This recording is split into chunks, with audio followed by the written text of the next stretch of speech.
Okay, so I am doing a water change on the pond tonight. It's about 4:30, the sun's gonna go down, so it's probably gonna be dark by the end of this video. This pond is 230 gallons, and I'm going to do about a 50% water change today.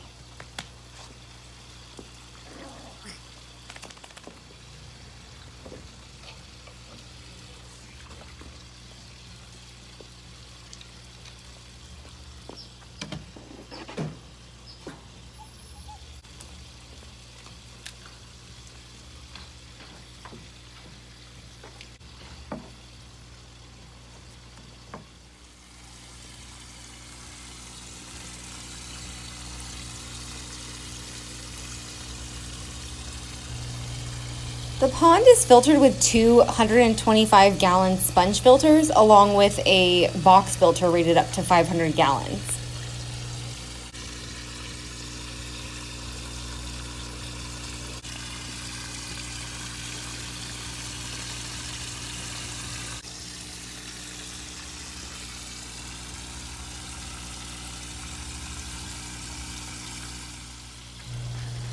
The reclaimed wood that you see here framing the pond is actually just that. It's a frame, and underneath it is a 230-gallon stock pond with a pond liner over it. There's a heater in the pond this winter, so it's staying a stable 68 degrees.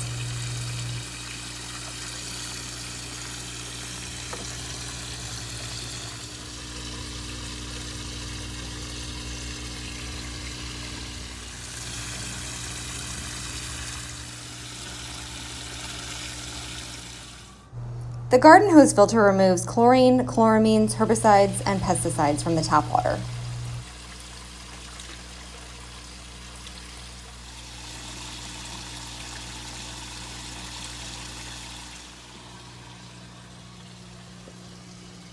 Okay, so it's nightfall and I'm refilling the pond. It drained about 50%, and I used this hose that has, it's filled with carbon, so the water is somewhat dechlorinated in the process of coming through the tap water through the hose. So I still do add prime dechlorinator just as a safety measure, and I set a timer for myself on my phone just to make sure that I don't forget that this is running. So I always set a timer, and I do it in like 15-minute increments. This is turned up pretty high. A lot of times I have it take like an hour and a half to refill, but it's getting dark, and just for the video's sake, I just have it turned up. So anyway, that is pretty much it. I will go ahead and do a recap as soon as I finish this up and get back inside. So that's pretty much it. I just wanted to make a short video. I've had a couple requests from people saying that they want to know how I do my water changes on the pond. It's just like the tank. I just use a siphon, and I drain about 50% once a week, and I refill it with tap water from my hose using the, actually I'll post the link in the description below about the like the pre-filter that I use filled with carbon that I got for the hose from Amazon. So I do that with the 75-gallon. I do age 32 gallons of water underneath this stand. I have two 16-gallon jugs that I aerate and refill for when I change the water in the 75, which I also do once a week. So I just keep the two kind of I don't necessarily change them on the same day. I just once a week will go and make sure that they're both done within that 7-day period. Not necessarily because the parameters indicate that I need to. In here especially, I really just like to scrub the glass and the bottoms, since it has no substrate. It tends to get algae on the bottom. So I pull out like 75% of the water once a week in here, and I get in there and I do my deep clean. And like I said, in the pond's 230 gallons, and there are 7 fish in there, 2 adults and 5 babies that I'm growing out. And in the summer they have tons of plants, but in the winter right now, as you can see with the videos that I posted, they don't have any plants in there right now, just because I don't want them to rot and cause an ammonia spike when they're not getting the same sun that they get in the summertime.